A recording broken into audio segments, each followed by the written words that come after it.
आज के इस वीडियो में आइंस्टीन का प्रकाश विद्युत समीकरण पर हम चर्चा करेंगे। यह परीक्षा की दृष्टि से बहुत ही उपयोगी टॉपिक है। आइंस्टीन ने प्रकाश विद्युत प्रभाव की व्याख्या प्लैंक के अनुसार प्रकाश ऊर्जा के छोटे छोटे बंडलों अथवा पैकेटों के रूप में चलता है, जिसे फोटॉन कहते हैं। प्रत्येक फोटॉन की ऊर्जा एच म्यू के बराबर होती है, एच म्यू होती है, जहां एच प्लैंक का सार्वत्रिक नियतांक है और म्यू प्रकाश की आवृत्ति। आइंस्टीन के अनुसार कोई फोटॉन जो एच म्यू ऊर्जा के साथ किसी धातु पर, ये देखिए धातु का प्लेट है, इस धातु पर पड़ता है, यह अंदर के किसी एक इलेक्ट्रॉन को अपनी सारी ऊर्जा देकर के स्वयं को समाप्त कर देता है। अर्थात यह एच म्यू एनर्जी, यह जो यहाँ इलेक्ट्रॉन है, यह पूरा इसको दे करके और यह फोटॉन स्वयं को समाप्त कर लिया। अब जो यह इलेक्ट्रॉन यहाँ है, इसको एच म्यू एनर्जी मिल गई। यह एच म्यू एनर्जी यह दो भागों में खर्च होता है।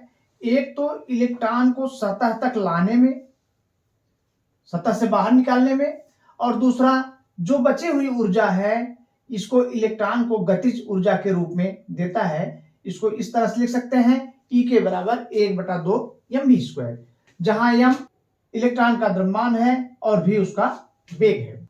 अब यहां जो ऊर्जा होती है, चूंकि इलेक्ट्रॉन विभिन्न भागों से आते हैं, जगह जगह इलेक्ट्रॉन है, और यह जब फोटॉन अगर अंदर वाली भाग से टकराता है, ज्यादा नीचे वाली गहरे वाली भाग से टकराएगा, तो यह इलेक्ट्रॉन निकलने में अपनी कुछ ऊर्जा परमाणुओं से टकराहट में खो देता है।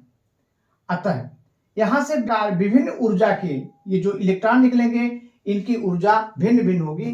क्योंकि यहाँ जो अंदर का इलेक्ट्रॉन है वो ज्यादा ऊर्जा खोएगा, तो उसको काइनेटिक एनर्जी के रूप में कम ऊर्जा मिलेगा। जो बिल्कुल सतह से निकलेगा, उसकी काइनेटिक एनर्जी ज्यादा होगी। तो इसमें एक और परिभाषा है कि वर्क फंक्शन, कार्यफलन, वह न्यूनतम ऊर्जा, वह कम से कम ऊर्जा जो किसी इलेक्ट्रॉन को धातु के पृष्ठ से निकालने में खर्च होता है, इसे वर्क फंक्शन, कार्यफलन कहते हैं, वर्क फंक्शन कहते हैं। यह कार्यफलन किसी धातु के लिए एक है, लेकिन अलग अलग धातुओं के लिए इसका मान अलग अलग होता है। अब यह जो फोटॉन कुल ऊर्जा लेकर आया, एच म्यू किस रूप में परिवर्तित हुआ, अपना पूरा अस्तित्व खो दिया इसको पूरा ऊर्जा दे करके। तो यह ऊर्जा देखें, एक तो कार्यफलन में W में, और दूसरा इसको दिया गया गतिज ऊर्जा E के रूप में, या 1/2 mv² के रूप में, या E के बराबर H mu minus W work function.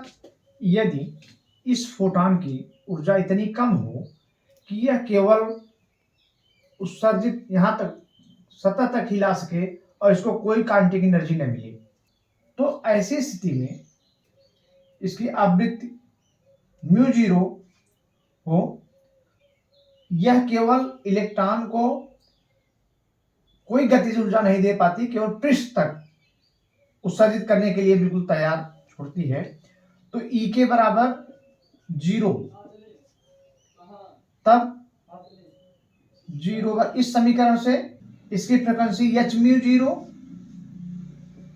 बराबर W, अर्थात वर्क फंक्शन यह एच म्यू 0 के बराबर हो जाएगा।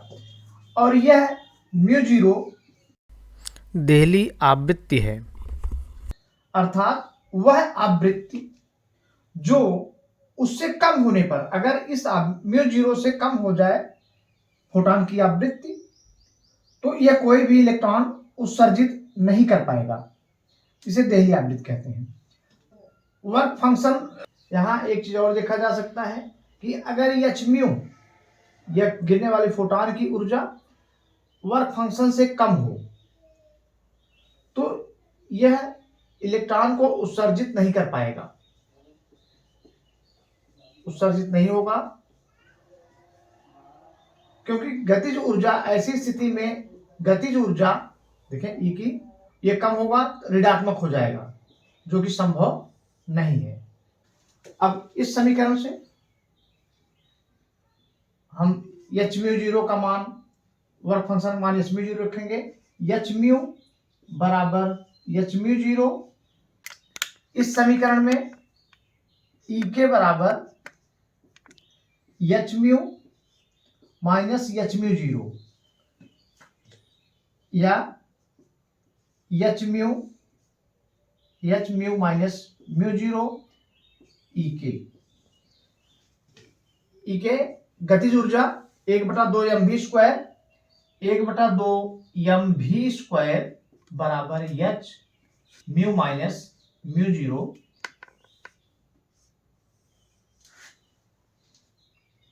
यही आइंस्टीन का प्रकाश विद्युत समीकरण है। आइंस्टीन के प्रकाश विद्युत समीकरण से प्रकाश विद्युत प्रभाव की पुष्टि हमें करनी है।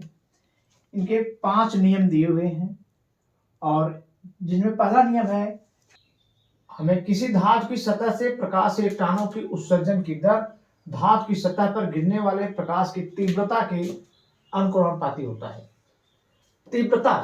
तीव्रता बढ़ने पर फोटॉनों की संख्या, आपतित फोटॉनों की संख्या बढ़ेगी, फोटॉनों की संख्या बढ़ती है, और जब फोटॉनों की संख्या बढ़ेगी तो अधिक फोटॉन गिरेंगे। जितने अधिक फोटॉन गिरेंगे उतने अधिक इलेक्ट्रॉनों से ये टकराएंगे, और जितने अधिक इलेक्ट्रॉनों से टकराएंगे उतना अधिक इलेक्ट्रॉन उत्सर्जित होंगे।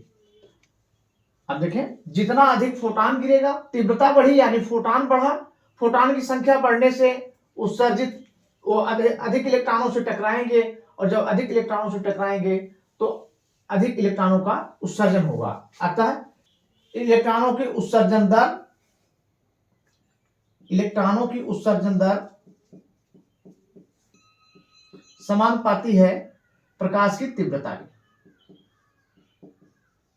दूसरा है, उत्सर्जित प्रकाश इलेक्ट्रॉनों की अधिकतम गतिज ऊर्जा आपतित प्रकाश की आवृत्ति पर निर्भर करती है। आइंस्टीन के समीकरण के अनुसार ई के काइनेटिक एनर्जी बराबर एच म्यू माइनस डब्ल्यू। उत्सर्जित प्रकाश के इलेक्ट्रॉनों की अधिकतम गतिज ऊर्जा, जो अधिकतम गतिज ऊर्जा ई के होगी, यह एच म्यू आपतित प्रकाश की आवृत्ति पर निर्भर करता है। आवृत्ति म्यू है। अगर आवृत्ति ज्यादा होगी तो उत्सर्जित प्रकाश की ऊर्जा ज्यादा होगी। तीसरा नियम देखें, प्रकाश इलेक्ट्रॉनों की अधिकतम गतिज ऊर्जा प्रकाश की आवृत्ति बढ़ाने पर बढ़ती है। तो यह समीकरण यह व्याख्या करती है, अगर इसकी आवृत्ति आप बढ़ा देंगे तो इसकी टोटल ऊर्जा बढ़ेगी और वर्क फंक्शन की ओर घटेगा, तो यह अब इसकी गतिज ऊर्जा बढ़ जाएगी। अगला है, यदि आपतित प्रकाश आवृत्ति एक न्यूनतम आवृत्ति से कम हो तो धातु की सतह से कोई भी इलेक्ट्रॉन उत्सर्जित नहीं होता है। इस बात को देखें, अगर ई के बराबर एच म्यू माइनस डब्ल्यू, इसकी आवृत्ति इतनी कम हो, ये वर्क फंक्शन से कम हो जाए, तो इससे कोई भी धातु, कोई भी इलेक्ट्रॉन उत्सर्जित, प्रकाश इलेक्ट्रॉन उत्सर्जित नहीं होगा, क्योंकि यह ऋणात्मक हो जाएगा, और जो कि संभव नहीं होगा। पांचवा देखें, धातु की सतह पर प्रकाश गिरते ही धातु की सतह से इलेक्ट्रॉनों की उत्सर्जित होने लगता है, अर्थात कोई भी टाइम लैग नहीं होता। तो जितनी जल्दी जैसे इलेक्ट्रॉन गिरता है, फोटॉन गिरता है, वैसे ही वह इलेक्ट्रॉन द्वारा अवशोषित होकर के प्रकाश इलेक्ट्रॉन उत्सर्जित करने लगता है, अतः कोई भी टाइम लैग नहीं होता। यह 5वां नियम है। इस तरह से आइंस्टीन के प्रकाश विद्युत समीकरण से प्रकाश विद्युत प्रभाव की पुष्टि होती है।